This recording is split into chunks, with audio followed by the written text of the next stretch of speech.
రేపటి జనరేషన్లో స్ఫూర్తిని నింపే ప్రయత్నం చేస్తున్నారు ఒక young player, badminton international player.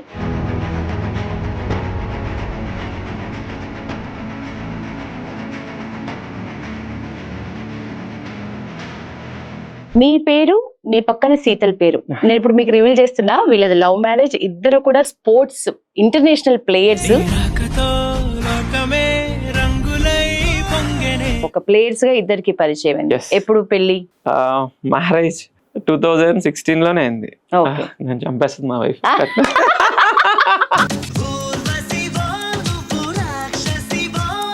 Central government job, చక్కగా ప్రశాంతంగా చేసుకోవాల్సిన జాబ్. నిజానికి ఎందుకు మీకు దాన్ని వదిలేయాలి అని అనిపించింది? 2016లో సింధు ఒలింపిక్ సిల్వర్ మెడల్ గెలిచింది. సో సిల్వర్ మెడల్ గెలిచిన తర్వాత ఎందుకని సింధు ఆఫ్టర్ ఒలింపిక్స్ గెలిచిన తర్వాత గోపిచంద్ అకాడమీ నుంచి క్విట్ అయింది? ఎందుకని? మీ అభిప్రాయం వరకు ఏమై ఉంటది? అది మొత్తం ఇండియాని, స్పోర్ట్స్ ని మొత్తాన్ని కోల్పేసింది. ఎందుకంటే గోపి అన్న చేసిన స్ట్రగుల్స్ కానీ, సింధుకి నేర్పించిన విధానం కానీ, ఆటలు అనేవి ఉన్నత స్థాయి, ఉన్నత వర్గాలకు చెందిన ఉన్నోళ్ళ ఆటలు. వాడికున్న హంగర్, సాధించాలన్న కసి 100% ఏంటంటే రిచ్ పీపుల్కి ఖచ్చితంగా. బ్యాడ్మింటన్ అనే ఆటలో కొత్త ఆటగాళ్ళు, కొత్త పేర్లు కనిపిస్తున్న పరిస్థితి లేదు. ఒక కోచ్ని చూస్తే హీఈస్ ఏ ఫెయిల్యూర్. బ్యాడ్మింటన్ మల్కా బ్యాడ్మింటన్ అకాడమీకి మీరు కోచ్ అయ్యాక ఇన్నేళ్ల మీ ప్రస్థానంలో మీరు చూసిన ఒడిదుడుకులు అంటే ఏం చెప్తారు? గాడ్ గిఫ్టెడ్ ఏంటంటే కొమరేస్. సార్ 10 lakhs కావాలి. ఎందుకు? నేషనల్స్ చేస్తున్నాం. దాని వల్ల చాలా పిల్లలకి చాలా బెనిఫిట్ అవుతుంది. ఇక్కడ నుంచి సెలక్షన్ చేసి పంపిస్తాం ఇంటర్నేషనల్స్ కి. సరే అని చెప్పి వెంటనే 10 లక్షలు చెక్ సైన్ చేసి ఇచ్చారు. నమస్తే, నేను Yashoda. Welcome to Pallavi TV. ఆటలంటేనే స్ఫూర్తిని నింపేవి. ఒక సాధారణ ప్లేయర్గా మొదలైన అడుగులు ఇంటర్నేషనల్ బ్యాడ్మింటన్ ప్లేయర్ స్థాయికి ఎదిగాయి. అక్కడితో ఆగకుండా వెంటనే సెంట్రల్ గవర్నమెంట్ జాబ్ వచ్చినా అక్కడ ఆపలేదు ఆ అడుగులు. అదే స్ఫూర్తి నెక్స్ట్ జనరేషన్స్ కి అందించాలనే ఆసక్తితో ఒక అకాడమీని స్టార్ట్ చేసి రేపటి జనరేషన్ లో స్ఫూర్తిని నింపే ప్రయత్నం చేస్తున్నారు ఒక young player, badminton international player. మనతో ఉన్నారు ఇప్పుడు ఇవాల్టి మన guest Vikas Harsha, international badminton player come coach. వారితో మాట్లాడి నెక్స్ట్ జనరేషన్ లో నిజంగా ఆటల మీద ఒకప్పుడు వాళ్ళు ఫేస్ చేసిన ఆసక్తి కానీ, ఇంట్రెస్ట్ కానీ ఉందా? వీరి బాల్యం ఎట్లా జరిగింది తెలుసుకుందాం. నమస్తే. నమస్తే అండి. హర్ష, ఎట్లా ఉన్నారు? బాగున్నానండి. వికాస్ హర్ష. మీ పేరు, మీ పక్కన శీతల్ పేరు. నేను ఇప్పుడు మీకు రివీల్ చేస్తున్నా, వీళ్ళది లవ్ మ్యారేజ్. ఇద్దరు కూడా స్పోర్ట్స్ ఇంటర్నేషనల్ ప్లేయర్స్. మీ పరిచయం ఫస్ట్, మీ లవ్ ఎక్కడ, అసలు ఎప్పుడు ఒకరినొకరు చూసుకున్నారు? యాక్చువల్లీ ఒక స్పోర్ట్స్ హాస్టల్లో ఇద్దరు జర్నీ స్టార్ట్ అయ్యింది. ఎక్కడ ప్రాపర్? వైజాగ్ లో. ఓకే. సో స్పోర్ట్స్ హాస్టల్ అంటే ఇప్పట్లో అకాడమీస్ ఎక్కువ అయిపోయాయండి. అప్పట్లో ఉండేటివి కావు. అప్పట్లో ఓన్లీ గవర్నమెంట్ హాస్టల్స్ ఉండేవి. గవర్నమెంట్ హాస్టల్లో పరిచయం. శాప్ అని ఉండేది, sports art of Andhra Pradesh, Vizag లో. సో ఆ టైంలో 6th class లో తీసుకున్నారు. సిక్స్త్ క్లాస్ లో. సో ఒకే హాస్టల్లో స్టార్ట్ అయింది. ఆ హాస్టల్లో నేను జాయిన్ అయ్యాను. సో అదే బ్యాచ్ లో శ్రీకాంత్ ఉండేటాడు, కిడంబి శ్రీకాంత్. సో శీతలు, నేను, ఇంకా కొంత స్టార్ ప్లేయర్స్ అంతా అక్కడ స్టార్ట్ అయింది వైజాగ్ లో. అప్పట్లో సుధాకర్ రెడ్డి గారు మా కోచ్. సో గవర్నమెంట్ బ్యాక్గ్రౌండ్ మీది, government school background, government hostel. Okay, శీతల్తో నేను తప్పకుండా ఒక ఇంటర్వ్యూ తీసుకుంటా. ఎందుకంటే మీలాగా జంటలు ప్లేయర్స్ అయ్యి మీకు ఒక గవర్నమెంట్ జాబ్స్ వచ్చి అక్కడ ప్రశాంతంగా జాబ్స్ చేసుకునే పరిస్థితి ఉన్నప్పటికీ కూడా మీరు అక్కడితో సంతృప్తి పడకుండా అకాడమీ స్టార్ట్ చేయాలనే ఆలోచన ఎప్పుడు వచ్చింది? 2016 సింధు సిల్వర్ మెడల్ గెలిచిన తర్వాత నాకు అర్థమైందండి. అంటే మనలో ఉన్న అంటే మేమంతా కలిసి ఆడుకున్నాం. పివి సింధు, మేమంతా. నేను గోపిచంద్ అకాడమీలోనే, గోపి అన్న నాకు స్టూడెంట్, నేను గోపి అన్న student. So more than 6 years నేను అక్కడే ఆడాను. సో ఒక సింధు నార్మల్ గా ఏంటంటే, అంటే అందరు మీకంతా టీవీలో అలా తెలుసు. సో మేమంతా ఫ్రెండ్స్ లాగా కలిసి ఆడుకున్నాం, బ్యాచ్ మేట్స్ లాగా. సో గోపి అన్న ఎప్పుడైతే ఒక సిల్వర్ మెడల్ ఇండియాకి సింధు ద్వారా తెచ్చాడో, సో నాకు అప్పుడు అర్థమైంది, ఓకే ఈ స్పోర్ట్ అందరూ ఆడొచ్చు, సో మనం కూడా తేవచ్చు, మనం కూడా కృషి చేస్తే తేవచ్చు. బ్యాచ్ కూడా కాబట్టి ఖచ్చితంగా అది అనిపిస్తుంది. ఓకే, అప్పుడు మీరు ఏ ఇయర్? 2016 లో. సో మీరు ఏం చేస్తున్నారు అప్పుడు? నేను రైల్వేస్ లో వర్క్ చేస్తున్నాను యాజ్ ఆడిటర్. క్లాస్ 3 జాబ్ లో టాప్ అన్నమాట. ఓకే, ఇంకా నెక్స్ట్ వచ్చి గెస్టెడ్ ఆఫీసర్ అవుతాం. సూపర్. అట్లాంటి ప్లేస్ ని మీరు వదిలేసుకోవడానికి రెడీ అయ్యారు.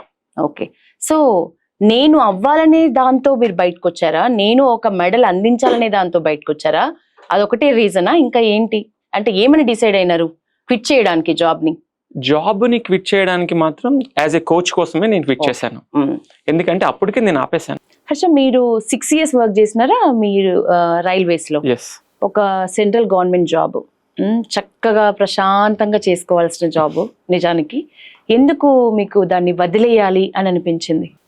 2016 లో సింధు ఒలింపిక్ సిల్వర్ మెడల్ గెలిచింది. అవును. సో సిల్వర్ మెడల్ గెలిచిన తర్వాత నాకు అనిపించింది, ఈ జాబ్ ఇది నాకు లైఫ్ కంఫర్టే, but I want to achieve something big and I want to serve India and for the badminton. So నా కంఫర్ట్ జోన్ కాదు, సో నేను ఆడిన ఎక్స్పీరియన్స్ ఇది ఇంకొకరికి హెల్ప్ అవ్వాలి. సో జాబ్ అనేది ఏంటంటే ఆబ్వియస్లీ ఇక్కడ నుంచి నాకు జస్ట్ ఒక 5 kilometers లోనే మా ఆఫీస్ ఉంది. So it's very near by. So నా వైఫ్ నేను ఇద్దరం వర్కింగ్. సో ఆ వచ్చే మనీ ఒక 1 lakh 1.5 lakh మాకు more than enough. Very comfortable life. But end of the day మాకు హ్యాపీనెస్ అయితే ఇవ్వలేదు. ఓకే, ఇద్దరు స్పోర్ట్స్. మీరు ఇప్పుడు నేను చెప్తున్నాను, మన వికాస్ హర్షది లవ్ మ్యారేజ్, శీతల్ కూడా మంచి ఇంటర్నేషనల్ ప్లేయర్. మీ పరిచయం ఎక్కడ జరిగింది? అది యాక్చువల్లీ మేము ఒక 10 years, నేను ఒక 10 years ఓల్డ్ లో. ఇప్పుడంటే ఇవంతా అకాడమీస్ ఎక్కువైపోయాయి. అప్పట్లో ఓన్లీ స్పోర్ట్స్ హాస్టల్స్ ఉండేవి. హాస్టల్స్, అది government hostel, only government hostels. So SAAP అని ఉండేది, sports authority of Andhra Pradesh, Vizag లో. సో దానికి నేను సెలెక్ట్ అయ్యాను. ఓకే, అక్కడే శీతల్ పరిచయం. అక్కడే నాకు శీతల్ పరిచయం. ఒక ప్లేయర్స్ గా ఇద్దరికి పరిచయం. ఎప్పుడు పెళ్లి? మ్యారేజ్ 2016 లోనే అయింది. నేను చంపేస్తుంది మా వైఫ్. నేను యాక్చువల్లీ మ్యారేజ్ డే ఇది మర్చిపోతాను, అక్కడ అడిగింది అసలు మ్యారేజ్ ఎప్పుడైంది? 2016 అంటున్నా, సింధుది. సో పోటీ పడి ఆడే వాళ్ళ హర్ష? అది తర్వాత గుర్తు చేసుకొని చెప్పండి, కానీ నేను ఎలాగో చెప్పేస్తా శీతల్కి. మర్చిపోయాను. పోటీ పడి ఆడేవాళ్ళ మీ ఇద్దరు? ఓకే, సో ఇద్దరు నేషనల్ ఇంటర్నేషనల్ లెవెల్ వరకు ఆడినారు. సో ఇద్దరికి జాబ్స్ వచ్చినాయా? ఇద్దరికి జాబ్స్ వచ్చాయి, ఎట్ ఏ టైం వచ్చింది. ఓకే, ఎట్ ఏ టైం ఇద్దరికి. గ్రేట్ కదా, ఎంత మంచి అసలు హ్యాపీ డేస్ కదా మీకు. సో తను కూడా ఈ అకాడమీ సైడ్ వచ్చినారా లేకపోతే? లేదు, తను still she's working. Okay, she's working. మీరు మాత్రం అకాడమీ స్టార్ట్ చేయాలనుకున్నారు. అది సింధు సిల్వర్ మెడల్ మీ ఆలోచనలో మార్పు తెచ్చింది. సో సింధు టాపిక్ వచ్చింది. ఎందుకని సింధు ఆఫ్టర్ ఒలింపిక్స్ గెలిచిన తర్వాత గోపిచంద్ అకాడమీ నుంచి క్విట్ అయింది? ఎందుకని? మీ అభిప్రాయం వరకు ఏమై ఉంటది? యాక్చువల్లీ చాలా పెద్ద క్వశ్చన్ ఇది. ఎందుకంటే అది మొత్తం ఇండియాని, స్పోర్ట్స్ ని మొత్తాన్ని కుదిపేసింది. ఎందుకంటే గోపి అన్న చేసిన స్ట్రగుల్స్ కానీ, సింధుకి నేర్పించిన విధానం కానీ, వాళ్ళు ట్రావెల్ అయిన జర్నీ కానీ, సో అందరినీ కూడా 1% కూడా ఎవరికి అది జరిగిన తర్వాత కూడా డైజెస్ట్ చేసుకోలేకపోయారు. అంటే మీరు అందరు బ్యాచ్ కదా, పరిచయం ఉంది కదా మీకు సింధు అండ్ ఈ బ్యాచ్ అంతా 2016 మీ బ్యాచ్ అంతా కూడా ఇప్పటి వరకు స్టిల్ ఆడుతున్న బ్యాచ్. నిజానికి బ్యాడ్మింటన్ లో మనకి ఇప్పుడు క్రికెట్ లో చూస్తే హర్ష కొత్త కొత్త పిల్లలు వస్తున్నారు. ఇప్పుడు వైభవ్ సూర్య అసలు 14 ఏళ్ల పిల్లోడు, మొత్తం దేశం అంతా ఇప్పుడు ఆ పిల్లోడు గురించి మాట్లాడుతోంది. కానీ బ్యాడ్మింటన్ విషయానికి వస్తే ఒక మంచి ప్లేయర్స్ గురించి ఒలింపిక్స్ దాకా ఇంటర్నేషనల్ స్థాయిలో ఆడుతున్న ప్లేయర్స్ మాటలు పేర్లు తీస్తే మీ బ్యాచ్ చుట్టే తిరుగుతాయి. ఇప్పుడు మీరు చెప్తే ఒక 4-5 పేర్లు చెప్పండి మీ బ్యాచ్ వాళ్ళవి. శీతల్ ఉన్నారు, మీరున్నారు, సుమిత్ సిక్కి, ఇంకా మీకు స్టిల్ మొన్న ఒలింపిక్స్ ఆడిన హెచ్ఎస్ ప్రణయ్ గాని, లాస్ట్ ఒలింపిక్స్ ఆడిన సాయి ప్రణీత్ కానీ, ఫస్ట్ లో ఆడిన సింధు అండ్ శ్రీకాంత్ కానీ, మేమంతా ఒకటే బ్యాచ్. అవును. సో సింధు మీరంతా బ్యాచ్ ఎన్ని ఇయర్స్ ట్రావెల్ చేసి ఉంటారు? So more than 6 years. నేను కూడా గోపిచంద్ అకాడమీలోనే ఆడాను. అవును, మీరు కూడా గోపిచంద్ స్టూడెంట్. మీరు ఒక కోచ్ గా ఇప్పుడు ఇట్లా కనిపించడం నిజంగా మాకు చాలా హ్యాపీ. ఇందాక మనం క్వశ్చన్ దగ్గర ఆగినాము, ఎందుకు క్విట్ అయింది సింధు? యాక్చువల్లీ ఒక ప్లేయర్ లైఫ్ అనేది ఒక ట్రయాంగులర్ స్టోరీ. ఓకే, సో ఖచ్చితంగా ఫస్ట్ కోచ్, నెక్స్ట్ ప్లేయర్, ఆ నెక్స్ట్ పేరెంట్. ఓకే. ఈ ముగ్గురులో ఏ ఒక్కరు దీన్ని చేయలేకపోయినా సరే, హ్యాండిల్ చేయలేకపోయినా సరే, ఇది పక్కా ఒక షిప్ మునిగిపోతుంది. ఓకే. సో నేను అనుకోవడం ఏమవుతుంది అంటే, ఒక స్టేజ్ వచ్చిన తర్వాత ఆ ఎమోషనల్ బ్యాలెన్స్ ఏదైతే ఉందో అది ఎక్కడో మొత్తానికి పాడైంది. కాకపోతే ఏంటంటే ఎక్కువ లాస్ అయింది ఎవరు అంటే నేను అనుకోవడం మాత్రం గోపీచంద్, పుల్లెల గోపీచంద్ గారు. బికాస్ తన మొత్తం హార్ట్ అండ్ సోల్ పెట్టి ఒక ఒలింపిక్ మెడల్ తెచ్చిన తర్వాత ఒక ప్లేయర్ తన దగ్గర నుంచి మిస్ అయిపోయారు అంటే అది మొత్తం చర్చ నిజంగానే చాలా జరిగింది. యాజ్ ఏ మీరు తన బ్యాచే కాబట్టి మీ వల్ల ఇప్పుడు తెలిసింది ఏంటంటే ఒక ట్రయాంగిల్ స్టోరీ, ఎవరిది ఒక్క బ్యాలెన్స్ మిస్ అయినా మార్పు ప్లస్ రిజల్ట్ ఇట్లనే ఉంటది అని. ఏమైతే బాగుంటది, మీరే ఆ ప్లేస్ లో ఉంటే ఏం చేస్తే బాగుంటదని మీకు అనిపిస్తోంది? అంటే నిజంగా మనం ఆలోచించడానికైనా అంత ఫేమ్, ఒక ఒలింపిక్ మెడల్ తెచ్చింది, దేశానికి గర్వకారణంగా నిలిచింది, ఎంతో మంది ప్లేయర్స్ కి రోల్ మోడల్ గా నిలబడ్డప్పుడు మరి నిజంగానే అవసరం అంటారా కంటిన్యూ అవ్వటం అనేది? క్విట్ అవ్వటంలో తప్పేముంది అనే వాళ్ళకి ఏం చెప్తారు? యాక్చువల్లీ ఖచ్చితంగా కానీ ఇది కానీ కంటిన్యూగా అయి ఉంటే ఇండియాకి 200% గోల్డ్ మెడల్ వచ్చేది. ఓకే. నేను మనస్ఫూర్తిగా నేనైతే దీన్ని నాకు అనిపించింది చెప్తున్నా. ఓకే. ఎందుకు అంటే గోపి అన్నలో ఉన్నది మెయిన్ గా ఏంటి అంటే ఆన్ కోర్ట్ కంటే కూడా ఆఫ్ కోర్ట్ తన తీసుకునే ప్రతి జాగ్రత్తలోనూ మెడల్ కనిపించింది నాకు. సింధు 200% చాలా వర్క్ చేసింది. As a parent Ramana uncle మాకు చాలా క్లోజ్. సింధువే కాదు, మేము ఆడకపోయినా ఊరుకునేటోడు కాదు మ్యాచ్ లో. టోర్నమెంట్స్ మెయిన్ ఆడుతున్నా సరే, నేను నేషనల్స్ ఆడుతున్నా అన్నప్పుడు కూడా అంకుల్ చూస్తే మాకు భయమే. ఓడిపోయి అటు వెళ్తే అక్కడ ఉన్నారనుకోండి అరిచేస్తారు అందరి ముందు, ఏంటయ్యా అది, అక్కడ ఎందుకు ఆడవు, ఇక్కడ ఎందుకు ఆడవు, అది ఇది అందరి ముందు. సో ఆ భయానికి కొంచెం మేము ఇలా వెళ్ళిపోయేది. అంటే యాజ్ ఎ కోచ్ లాగా ఆయన భయపెట్టే, అంటే అంత మీ మీద శ్రద్ధ, అంత influence. He's Arjuna awardee himself. అవును, దాంట్లో. సో ఆ భయాన్ని అది కూడా చాలా హెల్ప్ అయింది సింధుకి. అందులో అంకుల్ ఆల్మోస్ట్ స్టేడియంలోనే ఉండేది, తను ప్రాక్టీస్ చేసేది. సో దాని వల్ల ఏమైంది అంటే సింధు యొక్క మైండ్ కంట్రోల్ అవ్వగలిగింది. సో గోపి అన్నకున్న కోచింగ్ టాలెంట్స్, అన్నకున్న ప్యాషన్ వల్ల మెడల్ వచ్చింది మనకి. ఈ కాంబో గానీ ఇంకొక 4 years, ఈ మ్యాజికల్ కాంబో ఇంకొక 4 years ఉంటే గోల్డ్ మెడల్ వచ్చేది. ఎస్, ఇప్పటికి అయిపోయి మనకి ఇన్ని ఇయర్స్ అయిపోతుంది. ఖచ్చితంగా ఇప్పుడు దాకా కూడా రాలేదు బ్యాడ్మింటన్ లో. హైయెస్ట్ మెడల్ ఏదైందంటే అది సింధు తెచ్చింది. ఈవెన్ నెక్స్ట్ తెచ్చినప్పుడు కూడా బ్రాంజే తెచ్చింది తప్ప గోల్డ్ రాలేదు. గోల్డ్ వచ్చేది కంటిన్యూ అయితే ఖచ్చితంగా గోల్డ్ మెడల్ వచ్చేది ఇండియాకి. ఎస్. గోపీచంద్ రీసెంట్ గా ఒక వర్డ్ రిలీజ్ చేసినారు. దాని అర్థం ఏంటంటే ఆటలనేవి ఉన్నత స్థాయి, ఉన్నత వర్గాలకు చెందిన ఉన్నోళ్ళ ఆటలు, ఉన్నోళ్ళ పిల్లల ఆటలు. లేని వాళ్ళు, పేదవాళ్ళు, బడ్జెట్ పెట్టుకోలేని వాళ్ళ ఆటలు ప్రస్తుత రోజుల్లో లేవు. వాళ్ళు ఫైనాన్షియల్గా టైర్డ్ అయిపోతున్నారు.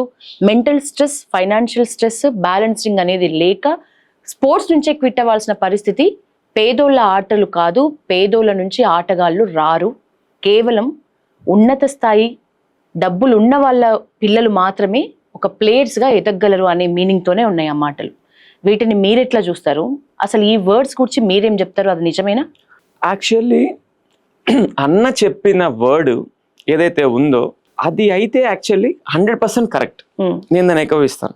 బట్ అన్న చెప్పాలి, తెలియజేయాలనుకున్నది వేరు, అది ఎవరికి ఇంటెన్షన్ వేరు. ఏమనుంది అన్న ఏంటంటే ఒక సేఫ్టీ నెట్ ఉండాలి ప్లేయర్స్ కి. ఓకే. ఎందుకంటే అన్న ఒక్క ప్లేయర్ ని కాదు, డైలీ hundreds of players చూస్తున్నారు, అందరి కెరియర్స్ ని చూస్తున్నాడు. సో మనం ఎంతసేపటికి ఏంటంటే ఆ వచ్చిన ఒక్క ఒలింపిక్ మెడల్ నే మనం చూస్తున్నాం. ఆ కింద ఎంత మంది సాక్రిఫైస్ అయితే ఆ మెడల్ వస్తుందనే చూడట్లేదు. వీళ్ళందరికీ లేకపోతే ఆ మెడల్ రాదు, నెక్స్ట్ జనరేషన్స్ రాదు. కాకపోతే ఏంటంటే అన్న చెప్పాలనుకున్నది వేరు. ఆ సేఫ్టీ నెట్స్ ఆ గవర్నమెంట్ నుంచి ఇండియాలో ఒక బజ్ క్రియేట్ చేసి ఆ గవర్నమెంట్ నుంచి తెచ్చి దాన్ని చూపెట్టాలి, ప్రొటెక్ట్ చేద్దాం అనుకున్నాడు. 200% అదే గానీ అయి ఉంటే సింధు ఏమీ రిచ్ కాదు, అన్న అప్పట్లో తయారు చేసేటోళ్ళు కాదు, సైనా రిచ్ కాదు, కశ్యప్ రిచ్ కాదు, ప్రణయ్ రిచ్ కాదు, సాయి ప్రణీత్ రిచ్ కాదు, మేమంతా మిడిల్ క్లాస్ పిల్లలు, మా పేరెంట్స్ టీచర్స్, అదే మేమందరం ఎవరో రిచ్ కాదు, మాకు ఎటువంటి ఆస్తులు లేవు. ఇదంతా చేసింది గోపి అన్నే. అంత చేసిన గోపి అన్నకి ఆ మాత్రం తెలీదా? He knows everything. జస్ట్ అది ఒక్కటి మాత్రం, ఎందుకంటే ఒక బజ్ క్రియేట్ చేసి ఆ సేఫ్టీ నెట్ తెస్తే నెక్స్ట్ జనరేషన్స్ ఇంకా చాలా బాగుంటుందని నాకు ఉద్దేశం. ఈవెన్ మా అకాడమీ నుంచి మేము ఒక ప్లేయర్ని జనరేట్ చేసాం, Abhishek Kanpala. Okay, very poor their parents. ఇప్పుడు అభిషేక్ నా దగ్గర ర్యాకెట్ పట్టుకున్న దగ్గర నుంచి నేనే స్టార్ట్ చేశాం. సో అప్పట్లోనే అంటే ర్యాకెట్ పట్టుకొని కొంచెం కొంచెం ఆడుతున్నప్పుడే కొమరయ్య సార్ ద్వారా ఒక 50,000 స్పాన్సర్ చేసి వాడిని ప్లేయర్ చేసాం. ఇప్పుడు junior old number 8. Okay, so మొత్తం ఎక్స్పెన్స్ అంతా మేమే భరిస్తున్నాం. కనీసం ఏంటంటే వాళ్ళ parents they are struggling for daily, అంత పేదవాళ్ళు. సో వాడు వచ్చి ఇప్పుడు దగ్గర ఒక 15 కంట్రీస్ తిరిగాడు, అంత ఆ రేంజ్కి రీచ్ అయ్యాడు. సో ఇన్ ఫ్యూచర్లో ఖచ్చితంగా మరొక ఓల్డ్ నెంబర్ 1 అవ్వచ్చు, ఛాన్సెస్ ఆర్ దేర్. బట్ పేదవాడే కదా, ఎక్కడ ఆపింది? ఎక్కడ ఆపలేదు. సో గోపి అన్న జనరేట్ చేసిన ప్రతి ప్లేయర్ ఎవరు చేయాలనుకున్నా సరే వాడికున్న హంగర్, సాధించాలన్న కసి 100% ఏంటంటే రిచ్ పీపుల్కి ఖచ్చితంగా అది ఉండొచ్చు. బట్ ఆ హంగర్ ఉంటే రిచ్ పీపుల్ కూడా ప్లేయర్స్ అవుతారు. స్పోర్ట్లో ఎట్టి పరిస్థితుల్లో రిచ్ పూర్ ఉండదు. How you handle it, that pressure after losing every match will make you a player and will make you a champion. Actually match lose అవ్వగానే quit చేస్తున్న పిల్లలు ఎక్కువగా ఉన్నారు. నిజానికి చాలా అవసరం మీలాంటి కోచెస్ చెప్తున్న వర్డ్స్. ఇందాక చెప్పినారు పేద పిల్లోడు, ఇప్పుడు అభిషేక్ గురించి మీ అకాడమీ తరఫు నుంచి ఏది మల్కా బ్యాడ్మింటన్ అకాడమీ మీరు నడుపుతున్నది ఏదైతే ఉందో, పూర్ పిల్లోడు కూడా ఇన్ని దేశాలు తిరిగిన పరిస్థితి మీరు చూసారు. మీ బ్యాక్ వెళ్ళిన 2016 కాదు, మీరు ఆడుతున్న రోజుల్లోకి వెళ్ళినా కూడా పూర్ గ్యాంగే మీరు ఒకటి ఎదిగినారు. నేను అక్కడే క్వశ్చన్ అడుగుతా, మీ ఏ గ్యాంగ్ అయితే ఉన్నారో 2016 నుంచి మీ బ్యాచ్ ఏదైతే ఉన్నారో బ్యాడ్మింటన్ లో, ఇప్పుడు మీరు చెప్పిన ఆ 4-5 పేర్లే స్టిల్ వినిపిస్తున్న పరిస్థితి తప్ప బ్యాడ్మింటన్ అనే ఆటలో కొత్త ఆటగాళ్ళు కొత్త పేర్లు కనిపిస్తున్న పరిస్థితి లేదు. ఎందుకంటారు? 100% కరెక్ట్. ఎందుకంటున్నానంటే మీరు అడిగిన క్వశ్చన్ 2016 దానికి ముందు చూసుకుంటే 2012 సైనా నెహ్వాల్, తర్వాత సింధు, తర్వాత అక్కడ 2016 ఆడింది శ్రీకాంత్, దాని తర్వాత ఒలింపిక్స్ ఆడింది సింధు ఆడింది, దాని తర్వాత సాయి ప్రణీత్, దాని తర్వాత ఇప్పుడు చూసుకున్న హెచ్ఎస్ ప్రణయ్. సో స్టిల్ అదే batch. That is because of only one man, it's Pullela Gopichand. So అన్న వల్లే ఆడారు. ఇదంతా జనరేషన్ అంతా అయింది అన్న వల్లే. ఎందుకు అంటే అన్న మాతో ఎక్కువ స్పెండ్ చేసిన ఆన్ కోర్ట్ కంటే ఆఫ్ కోర్ట్ మమ్మల్ని చాలా మోటివేట్ చేసేటోడు. ఏ చిన్న ప్రాబ్లం ఉన్నా సరే ఇది కాదు అలా చేయి. ఎందుకంటే చైనా వాళ్ళని బీట్ చేయడం అంటే నాట్ ఈజీ, ఇండోనేషియన్స్ ని కొట్టాలంటే నాట్ ఈజీ, మలేషియన్స్ ని కొట్టాలంటే నాట్ ఈజీ. దానికి కావాల్సిన ప్రాక్టీస్ ఒక 70% అయితే దానికి కావాల్సిన మెంటల్ స్ట్రెంగ్త్ ఒక 30%, 100% ఉంటుంది. ఆ కాంబో సెట్ అయితేనే. ఈ రోజుల్లో ఏమైపోతుంది అంటే ఓన్లీ ఆ 60-70% ఆన్ కోర్టు, ఫిట్నెస్, స్ట్రెంథనింగ్ వీటిల్లోనే ఉన్నాయి తప్ప ఆ 30% ఈ జనరేషన్ ల్యాక్ అవుతుంది. ఆ 30% ఈ 70%ని మీకు జనరేట్ చేసి రిజల్ట్స్ కింద కన్వర్ట్ చేస్తుంది. ఆ 30% ల్యాక్ అవుతుంది అనుకున్నప్పుడు అది ఓన్లీ పుల్లెల గోపీచంద్ అకాడమీలో దొరుకుతుంది అని అంటున్నప్పుడు ఇంకా వేరే ఆప్షన్స్ ఏం లేనట్లేనా? ఇప్పుడు వేరే వైపు నుంచి ఆటగాళ్ళు మీ స్థాయిలో ఇంటర్నేషనల్ లెవెల్ వరకు ఆడడానికో, ఒక ఒలింపిక్ మెడల్ మనం దేశానికి తీసుకురావడానికో వేరే వైపు నుంచి అసలు స్కోపే లేదని మీరు చెప్తున్నట్లా? ఇప్పుడు 100% ఉంది. నేను అదే అంటున్నాను కదా, 100% ఉంది. ఇప్పుడు నేను వచ్చాను, నేను బయటకు వచ్చాను, నేనేం గోపీచంద్ అకాడమీలో కోచ్గా చేయట్లేదే. నేను నేర్చుకున్నాను గోపి అన్న దగ్గర ఆ స్కిల్స్ అంతా. ఇప్పుడంటే కోచెస్కి చాలా డిమాండ్ ఉంది. మాకున్న జనరేషన్లో ఒక కోచ్ని చూస్తే హీఈస్ ఏ ఫెయిల్యూర్. ఎందుకంటే అంటే నా పర్సనల్ ఫీలింగ్ ఫెయిల్యూర్. ఎందుకంటే నేను చాలా దగ్గర నేను ఆడాను కాబట్టి, ఇంత బ్యాడ్మింటన్ ఆడాను. సో నాకు తెలుసు ఎవరికైతే జాబ్స్ రావో వాళ్ళు వచ్చి ఈ ప్రొఫెషన్ కి చూసుకునేటోళ్ళు. వాళ్ళకి ఎటువంటి జాబ్స్ రావు, ఎందుకంటే వాడు మొత్తం స్పోర్ట్ లో ఉంటాడు కాబట్టి. సో అదర్ కాంపిటేటివ్ ఎగ్జామ్స్ రాయలేడు. సో ఎందుకంటే మార్నింగ్ 4కి స్టార్ట్ అవుతుంది, వాళ్ళు ఏడ్చుకుంటూ రావడం, ఇవన్నీ నేను చూసి నాకు అది నచ్చేది కాదు. బట్ ఒక్కసారి గోపి అన్నని చూసిన తర్వాత మొత్తం చేంజ్ అయిపోయింది నాకు. ఎందుకంటే అన్నని చూశాక బాగా మోటివేట్ అయ్యా. ఇప్పుడు మీకు నేను లేను యాక్చువల్లీ, అది ఏం లేదు యాక్చువల్లీ, అది నా పర్సనల్. ఎందుకంటున్నానంటే గోపి అన్న తర్వాత నన్ను స్టార్ట్ చేసేటప్పుడు నన్ను పిలిచాడు గోపి అన్న, వచ్చి ఇక్కడ నువ్వు ఇక్కడ చేస్తే ఈజీ ఉంటుందని. 100% కరెక్ట్. ఎందుకు అంటున్నాను అంటే అక్కడ చేస్తే ఈజీ.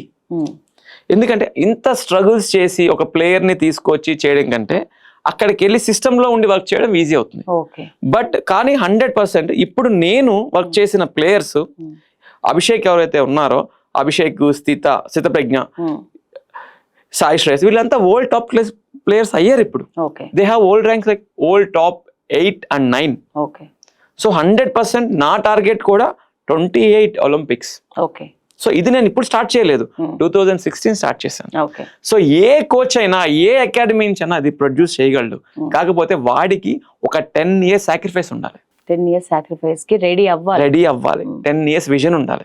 సో ర్యాకెట్ హోల్డ్ చేసినప్పటి నుంచి నేను నేర్పించిన ప్లేయర్స్ ఇప్పుడు జూనియర్ వరల్డ్ నెంబర్ 8, 9 అయ్యారు అంటే దానికి కారణం ఆ సాక్రిఫైస్, ఆ విజన్.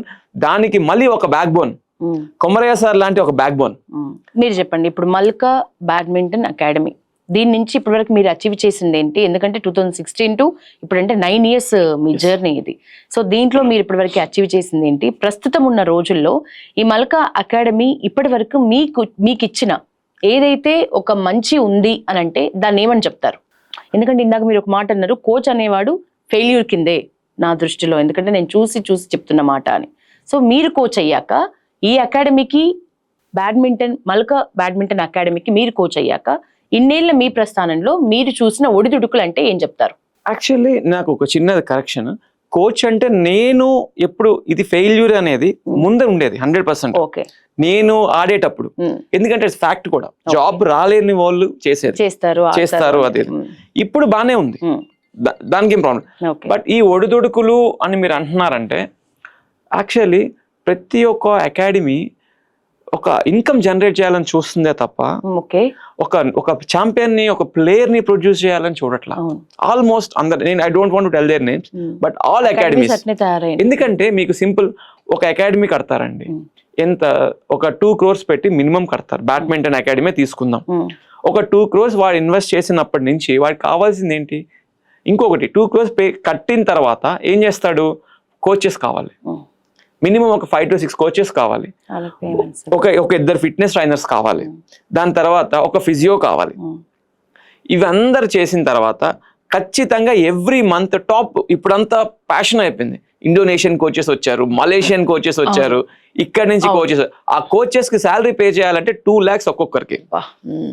సో మీరు సింపుల్ గా ఇప్పుడు ఆ 2 lakhs ఒక్కొక్కరు చూసుకుంటే మీకు ఈజీగా 6 to 7 lakhs వస్తుంది. సో ఆ ఖర్చు తీయాలి, 6 to 7 lakhs పోయి మళ్ళీ 2 crores ఇన్వెస్ట్ చేసి మీరు చేయాలి అంటే ఏమవుతుంది? మీకు మినిమం రెవెన్యూ ఒక అకాడమీ నుంచి 10 lakhs జనరేట్ చేయాలి. అప్పుడే మీకు ఒక 2-3 lakhs మిగులుతాయి మీరు పెట్టిన దానికి. సో అందరూ ఈ ఛాలెంజెస్ లో అయిపోతున్నారు, అందువల్ల ఒక ప్లేయర్ ని జనరేట్ చేయలేకపోతున్నారు. ఆ ఛార్జెస్ కష్టమైపోయి అప్పుడు ఏమవుతుంది? 100 మందిని ఆడించాలి. 100 మందిని ఆడిస్తే తప్ప మీకు ఆ 10 lakhs రాదు. సో అక్కడ ఏమైతుందంటే అకాడమీస్ అన్ని కొంచెం సైడ్ ట్రాక్ అవుతున్నాయి, నా ఫీలింగ్. ఎందుకంటున్నానంటే ఇప్పుడు బయటకు అంటే ఒక గోపీచంద్ అకాడమీ, ఒక ఇన్ఫోసిస్ ఫౌండేషన్, ఒక గౌహతి, ఈ 3 కాకుండా ఒక జూనియర్ నేషనల్ ఛాంపియన్ మెడల్ వచ్చింది అంటే అది only Malka badminton academy. Last year Bhubaneswar లో ఆయన జూనియర్ నేషనల్ బ్యాడ్మింటన్ ఛాంపియన్షిప్ లో తెలంగాణ రిప్రజెంట్ చేసి అభిషేక్ కన్పాల బ్రాంజ్ మెడల్ గెలిచాడు. First win. ఫండ్స్ విషయంలో మీరు ఏమైనా ప్రాబ్లం ఫేస్ చేసినారా? ఇది మంచి విషయం నిజానికి, మీరు గెలిచి రావటం అనేది. ఆ 3 ఇన్స్టిట్యూషన్స్ తర్వాత ఒకటి పేరు నిలబడ్డదంటే మల్కా బ్యాడ్మింటన్ అని చెప్పారు. సో ఫండ్స్ విషయంలో మీకు ఏమైనా హెల్ప్ దొరికిందా? గాడ్ గిఫ్టెడ్ ఏంటంటే కొమరయ్య సార్.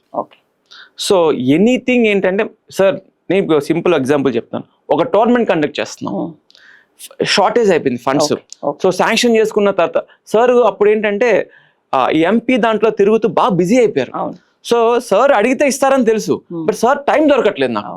సో నాకేంటంటే 2 ఒకే టైం అయిపోయింది. ఇటు నేషనల్స్ దగ్గరికి వచ్చేసింది, సార్ చాలా బిజీ అయిపోతున్నారు, నాకు అవ్వట్లేదు. సార్ నేను అడిగింది ఒకసారి, సార్ ఒక 5 minutes మాట్లాడాలి.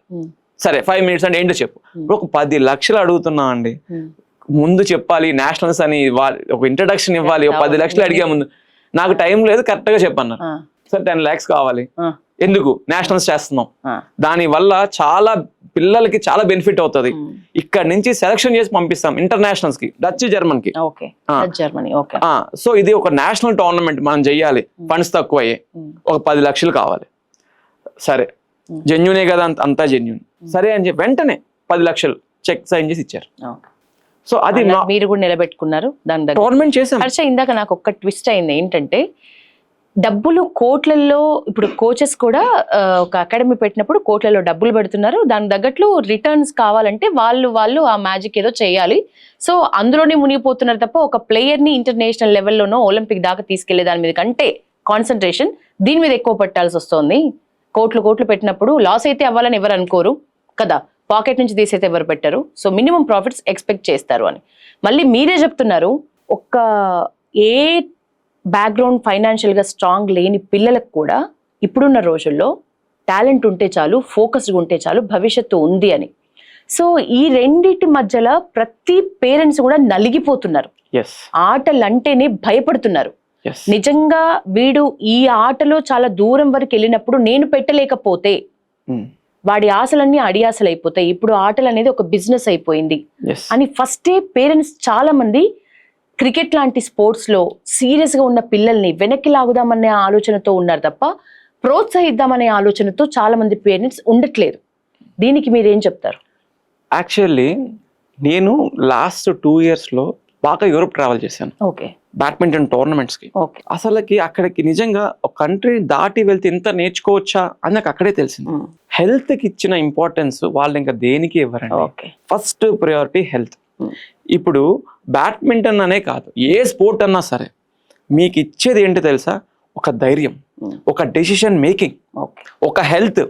కోవిడ్ లో అంత ఇబ్బంది పడ్డారు, అయిపోగానే అంత జిమ్స్ అది. ఇప్పుడు మళ్ళీ సరే మామూలు, ఎవరికి హెల్త్ మీద లేదు. హెల్త్ నేర్పించేది స్పోర్ట్స్. రెండోది ఒక డెసిషన్ మేకింగ్. ఎంతమంది చూస్తున్నాం, ఒక 10th ఫెయిల్ అయ్యాడు, ఒక ఇంటర్ ఫెయిల్ అయ్యాడు, ఇక్కడ సూసైడ్ చేసుకున్నాడు, అక్కడ లవ్ ఫెయిల్యూర్ అయింది, సూసైడ్ చేసుకున్నాడు, చిన్న కారణాలు. ఒక్క స్పోర్ట్స్ ప్లేయర్ డైలీ ఎన్నిసార్లు ఓడిపోతాడో తెలుసా? ఎందుకంటే మీకు ఇద్దరికి మ్యాచ్ పెడతారు, ఇద్దరిలో గెలిచినోడు విన్నర్, వాడు హ్యాపీ, బట్ ఓడిపోయినోడు లూజర్ అని అక్కడ మిమ్మల్ని నిర్ధారిస్తారు. ఇంకా ఏ ఫీల్డ్ లో ఉంది అది మీరు 100 సార్లు మీదేసుకుంటే స్పోర్ట్స్ మీకు నేర్పించేది అది 100 times మీకు లూజ్ అయ్యేది నేర్పిస్తుంది. లైఫ్ లెసన్ ని మీరు ఒక 13-14 years నేర్చుకుంటారు. ఎంత అన్నా ఓడిపోనివ్వండి, ఎనీథింగ్.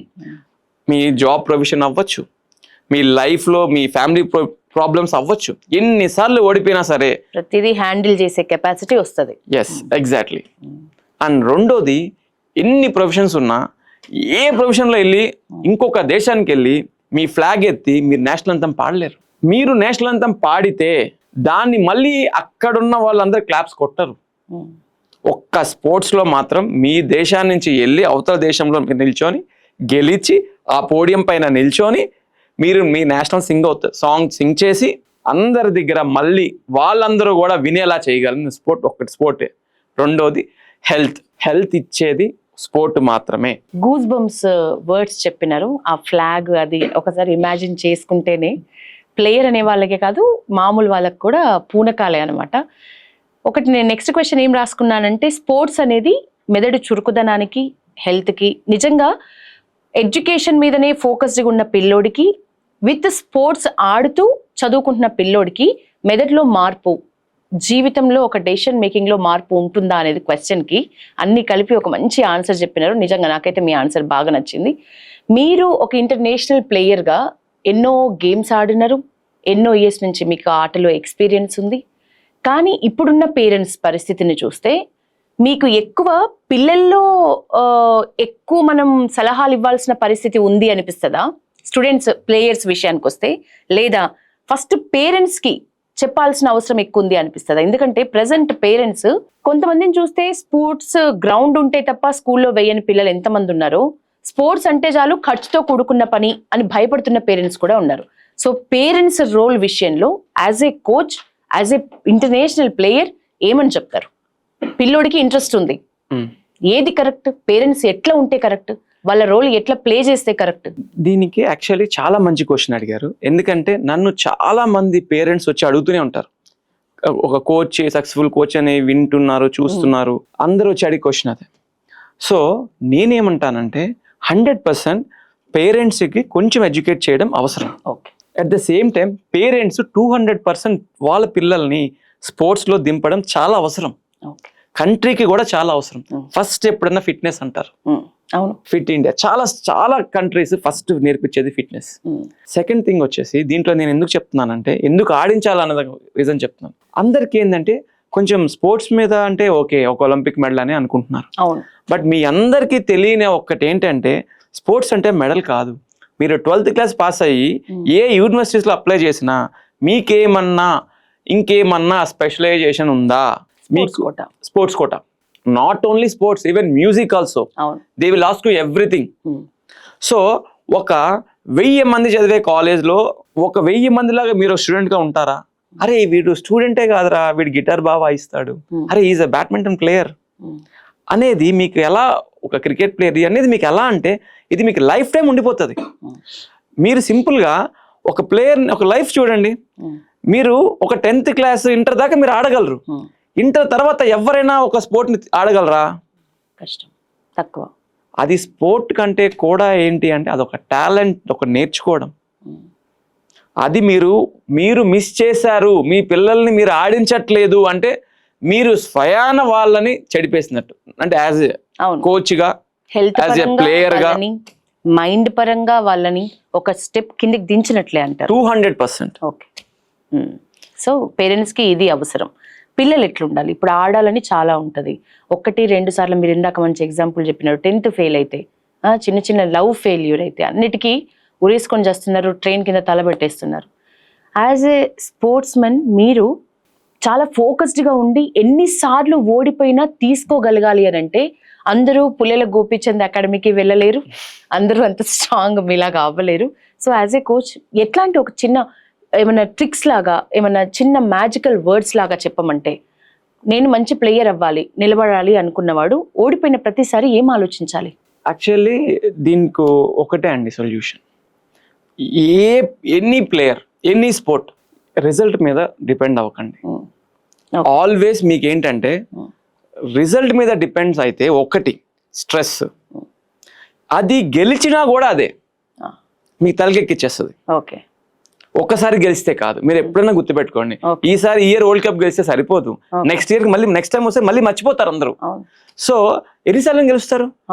ఎన్నిసార్లు ఒక్కళ్ళే గెలుస్తారు? ఎందుకంటే ఒక 100 మంది ఆడే దీంట్లో ఒక్కడే గెలుస్తాడు, ఒక 1500 మంది ఆడే దీంట్లో ఒక్కడే గెలుస్తాడు. ఎంతమంది అయినా గెలిచేది ఒక్కడే. ఆ ఒక్కడే ఆడాలి అంటే ఎలా? సో మీరు ఎప్పుడన్నా సరే రిజల్ట్ ని మీరు you don't care whether you win or lose, you don't care. Next ఏం చేయాలి? సో నేను నెక్స్ట్ ప్రాక్టీస్ ఏం చేయాలి? ఇది గెలిచినా ఓడిపోయినా ఓకే, బట్ ఒకటి learn. Even if you win or lose doesn't matter. So you should always focus next. ఎందుకంటే అంటే ఈ మాట చెప్పడం చాలా ఈజీ. ఇప్పుడు నేను చెప్తున్నాను కదా మీకు, నేను కూడా ఓడిపోయిన తర్వాత ఇదే మాట చెప్పలేను. అందుకని నేనేం చేస్తాను తెలుసా, నా సీక్రెట్ టెక్నిక్ చెప్తాను. నేను బాగున్నప్పుడు వీడియో తీసుకుంటా. ఓడిపోయిన తర్వాత ఒక అంటే చాలా ఎఫర్ట్స్ పెట్టి ఇంటర్నేషనల్ వెళ్తాం. సో చాలా క్లోజ్ మ్యాచ్ ఉంటుంది, మనమే లీడ్ చేస్తుంటాం. ఒక్కసారిగా ఓడిపోతే నెక్స్ట్ ఫ్యూచర్ లేనట్టు అనిపిస్తుంది, బ్లాంక్ అయిపోతాం. వెళ్ళిపోతాను ఒక్కడిని వెళ్ళి ఒక హాఫ్ అన్ అవర్ కూర్చున్న తర్వాత ఈ మ్యాచ్ ముందు నేను తీసుకున్న వీడియో ఏంటో నేను ప్లే చేసి చూసుకుంటా. సో ఎప్పుడైతే యాజ్ ఏ కోచ్గా నేను స్ట్రాంగ్ అయ్యానో, ఆడిన ఆ ప్లేయర్ ఎంత వీక్ అయిపోయి ఉంటాడు. సో నేను మళ్ళీ కమ్బ్యాక్ అయ్యి నేను వాడికి ఎడ్యుకేట్ చేస్తాను. ఏమి అయింది, అయిపోయింది. మీకు ఒక్కటి చెప్తాను, మేము లిథువేనియాలో first time Abhishek he won a gold medal, first time after many struggles. So ఇక్కడంటే మాకు ఇండియాకి రాగానే ఒక 20 మంది 30 మంది కంగ్రాచులేట్ చేస్తారు.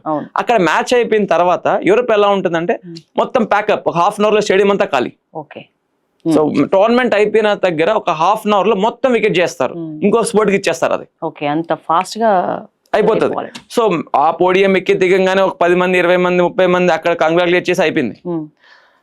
రూమ్కి వస్తాం తర్వాత వాడిని ఒక క్వశ్చన్ అడిగాను, గెలిచావు కదరా ఎలా ఉంది ఫీల్ అని.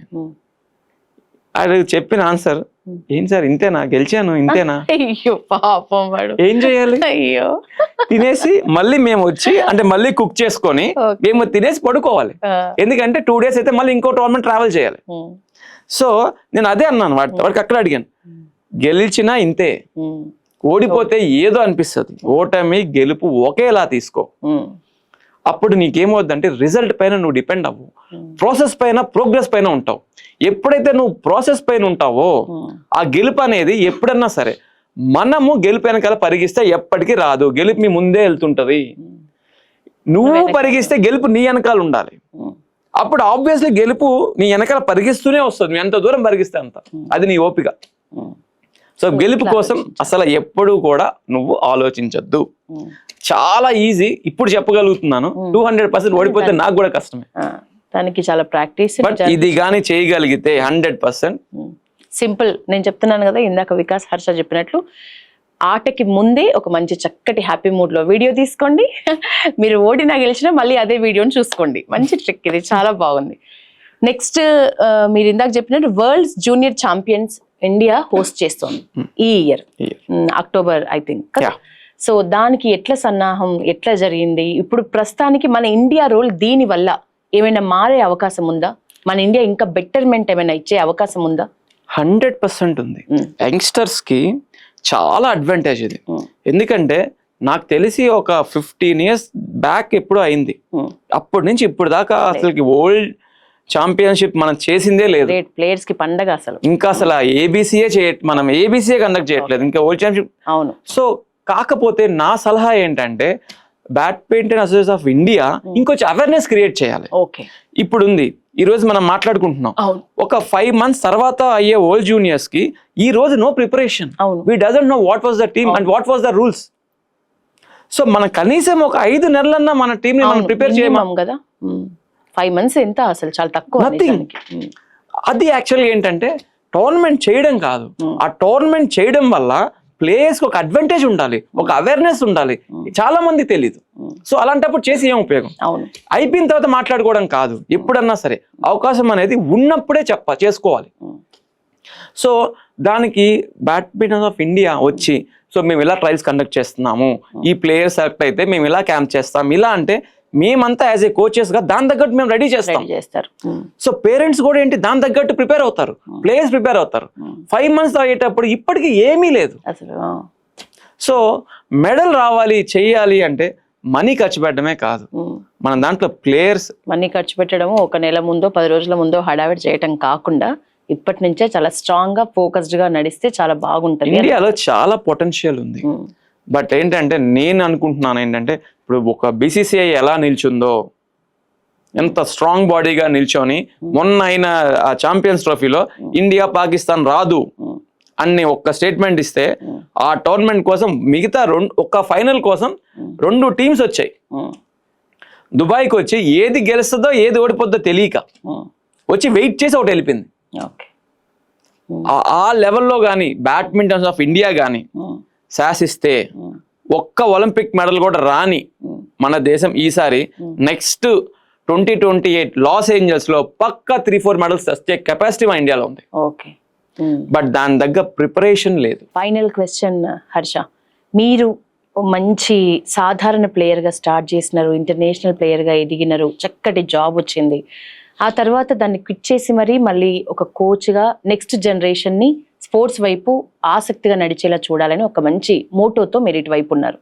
ఎప్పుడైనా బ్యాక్ వెళ్ళి ఆలోచిస్తే నేను ఐ డిడ్ మిస్టేక్ అని అనిపించిందా? అంటే ఏదైనా ఒక టఫ్ సిచ్యువేషన్, ఇద్దరు ప్లేయర్స్ వైఫ్ అండ్ హస్బెండ్, మీరు చక్కగా మంచి జాబ్స్ వదులుకొని ఇటు మీరు వచ్చి ఏదైనా స్ట్రగుల్ బాగా ఫేస్ చేసి ఆ టైంలో ఎప్పుడైనా ఆ జాబ్ చక్కగా చేసుకుంటే అయిపోయేది, ఇదంతా అనవసరంగా పెట్టుకున్నా ఇదంతా, ఎందుకంటే కోచ్ అనేవాడు మొదట ఫెయిల్యూర్గానే ఎక్స్పీరియన్స్ చేయాలి, తప్పదు, మీరు మీ మాటల్లోనే విన్నా అది. సో అట్లాంటి ఒక టఫ్ సిచ్యువేషన్స్లో ఎప్పుడైనా నేను తప్పు చేశాను అనవసరంగా అని అనిపించిందా?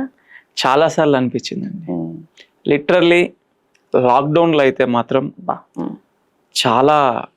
నేను చాలా బాధపడ్డా. అరే ఎందుకంటే ఒక్కరు కూడా, అంటే నా వైఫ్ తప్ప నాకెవరు సపోర్ట్ చేసింది లేదు. జాబ్ క్విట్ చేస్తానంటే అందరూ ఏంటంటే పాపం ఏంటంటే నీ సేఫ్టీ పోతుంది, ఎన్ని రోజులు ఇలాగే ఉంటావు, ఏదన్నా జరిగితే ఏంటి, ఎందుకంటే మాది middle class. So even Komare sir కూడా ఒప్పుకోలేదు నేను జాబ్ క్విట్ చేస్తానంటే. సార్ నవ్వి ఏంటి జాబ్ క్విట్ చేస్తావు నువ్వు, ఒప్పుకోలేదు. మా ఆఫీసర్స్ కూడా ఒప్పుకోలేదు. మా ఆఫీసర్స్ ని నేను వినట్లేదని చెప్పి నా వైఫ్ ని తీసుకొచ్చి కౌన్సిలింగ్ చేశారు మానొద్దు అని. కాకపోతే ఏంటంటే నేను ఎక్కువ ఫేస్ చేసింది కోవిడ్లో. ఎందుకంటే నన్ను జాబ్ క్విట్ చేసి అన్నీ చేసి నన్ను ఖాళీగా ఉండి నేనేం చేయలేకపోతున్నానే. 1 month కాదు, 2 months కాదు, బట్ నేను 1 day ఒక ఛాలెంజ్ తీసుకున్నా. నేనేం చేశానంటే ఖాళీగా ఎందుకు ఉండాలి, దీన్ని ఎందుకు మనం ముందుకు తీసుకెళ్ళకూడదు అని మంచిర్యాలలో ఒక స్టేడియం ఉండేది. మధు గారు అని చెప్పి నా ఫ్రెండ్, తను నేను ఫోన్ చేసి ఇక్కడ మేము ఇంకా నాకు అర్థమైంది 1 month తర్వాత నాకు అర్థమైపోయింది ఏంటి అంటే ఎక్కడెక్కడ కదలనివ్వరు అని.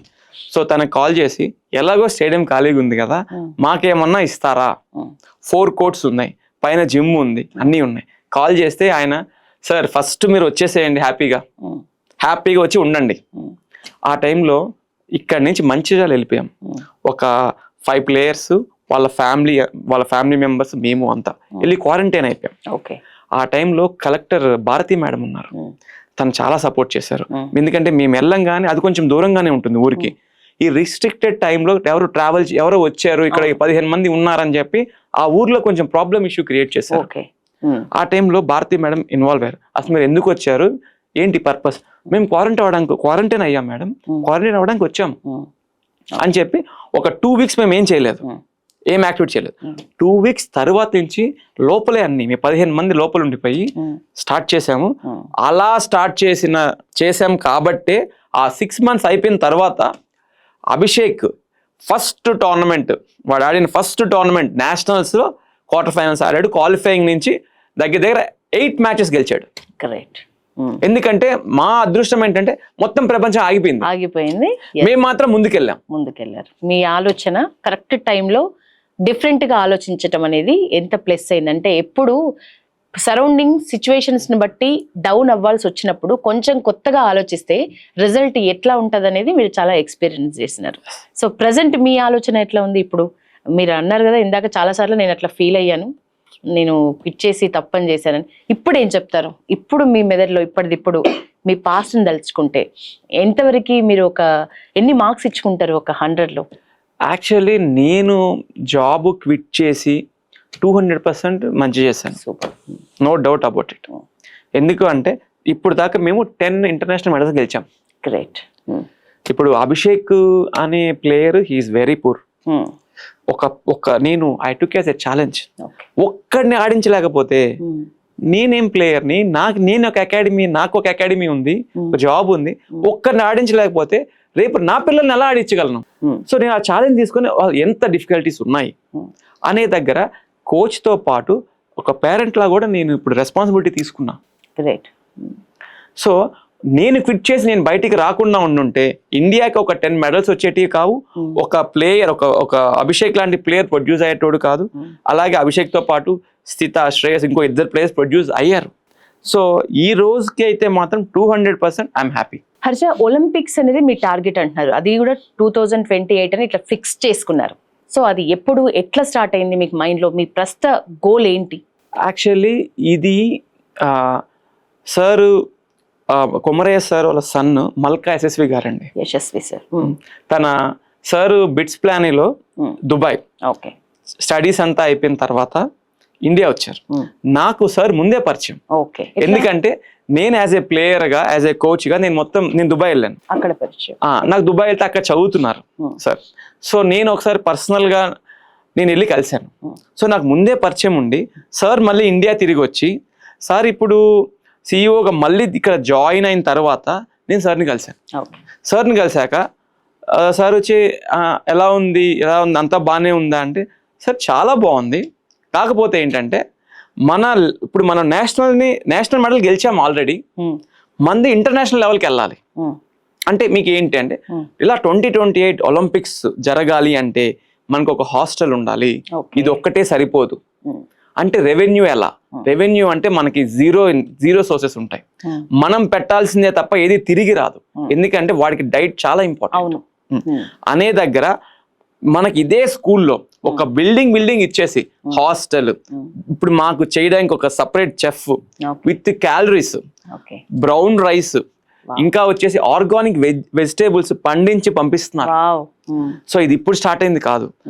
ఎస్ఎస్వి వచ్చి ఇద్దరం కూర్చొని డిస్కస్ చేసి ఒక్క మెడల్, నిజంగా ఒక్క మెడల్ తేవాలి అంటే ప్రపోజల్ ఏంటి అన్నాడు. ఇప్పటికే నేను అప్పుడప్పుడు ఉన్నప్పుడు నేను చూసుకుంటుంటాను ఆ చాట్ లో నేను తీసుకున్న రైట్స్ అంతా కూడా 28 లాస్ ఏంజల్స్. ఇది అడిగింది లాక్డౌన్ లో నేను మాట్లాడితే నా అగ్రిమెంట్ కూడా ఈ అకాడమీతో 28 లాస్ ఏంజల్స్ వరకు అని ఉంటది. Wow, great. So 16 to 28. Yes. So minimum ఇది స్టార్ట్ అయింది ఎస్ఎస్వి వల్ల. సో తను చాలా సపోర్ట్ చేస్తున్నాడు. ఇన్నే ఫోన్ కాల్ రీచ్ లో ఉన్నాడు ఫస్ట్ ఆఫ్ ఆల్. ఎందుకంటే ఇన్ని ఆర్గనైజేషన్స్, మీకు తెలియదు ఏం కాదు, 10,000 స్ట్రెంత్ స్కూల్లో మేము ఒక చిన్న పార్ట్. సో మాకున్న డిఫికల్టీస్ చాలా ఉంటాయి. సో తను ట్రస్ట్ చేసి నమ్మి ఇలా చేస్తే బాగుంటుంది, అలా చేస్తే బాగుంటుందని. ఎప్పుడన్నా సరే ఒక కోచ్ వేరు, ఒక అడ్మినిస్ట్రేటర్ వేరు. సో నాకేమైంది అంటే యాజ్ ఎ కోచ్గా నేను అన్నీ చేయాలనుకుంటే నాకు ఒక మల్కా ఎస్ఎస్వి వల్ల నాకేంటంటే ఒక అడ్మినిస్ట్రేటర్, ఒక సక్సెస్ఫుల్ బిజినెస్ మ్యాన్ నాకు తగిలి నా జర్నీ ఇంకొంచెం స్మూత్. మీకు చిన్న ఎగ్జాంపుల్ చెప్తాను. ఆల్ ఇంగ్లాండ్ వెళ్ళాం మనం. ఆల్ ఇంగ్లాండ్ లో రక్ష కందస్వామి మనకి సిల్వర్ మెడల్ తెచ్చింది. యాక్చువల్లీ ఆల్ ఇంగ్లాండ్ వీసా మాకు అవ్వలేదు, మాకు అవ్వట్లేదు. ఫ్లైట్ ఏమో వెళ్ళిపోవాలి, ఇంకెళ్ళకపోతే వెళ్ళలేం. ఏం చేయాలో తెలియకపోతే ఎస్ఎస్విని కలిసాను ఒకసారి, అనుకోకుండా వచ్చాడు. ఏం చేస్తున్నారనంటే ఇలా ఎస్ఎస్వి ఇలా అవ్వలేదు సార్, ఇలా మనకి ఇది మనకి అవ్వలేదు అంటే ఏమైంది అంటే ఇలా వీసా ప్రాబ్లం అయిందన్న. నమ్మతారో నమ్మరో 24 hours లో వీసా తెప్పించాడు. ఆ రోజు నైట్ మేము ఫ్లైట్ ఎక్కి వెళ్ళాం. All England junior all England tournament లో సిల్వర్ మెడల్ ఇండియాకి తెచ్చాం. మీకు ఒక్క ఎగ్జాంపుల్ ఇచ్చాను, ఇటువంటి బోలెడు. సో ఇది స్టార్ట్ అయింది 200% ఎండ్ అయ్యేది కూడా లాస్ ఏంజల్స్ ఒలింపిక్ మెడల్ తోనే. మీ హోప్ చాలా బాగుంది నిజంగా. చాలా అంటే మీ హోప్లో, మీ మాటల్లో, ప్లస్ నిజానికి స్మూత్గా జరగడానికి కూడా మీకున్న కోఆపరేషన్ కూడా అట్లా ఉంది. కాబట్టి ఈ మల్కా బ్యాడ్మింటన్ అకాడమీ అనేది ఇంత సక్సెస్ఫుల్గా నడుస్తుంది. ఖచ్చితంగా మీ నుంచి ఇప్పటివరకు వచ్చిన మెడల్స్ కూడా చాలా గర్వకారణం. కానీ మీరు అనుకున్న కళ ఏదైతే ఒలింపిక్స్ డ్రీమ్ ఉందో అది నెరవేరాలని మనస్ఫూర్తిగా మన దేశమంతా దీని గురించి మాట్లాడుకోవాలని పల్లవి టీవీ ప్రేక్షకులు, పల్లవి టీవీ కూడా కోరుకుంటుంది. Thank you so much for your valuable time. Thank you so much. Thank you.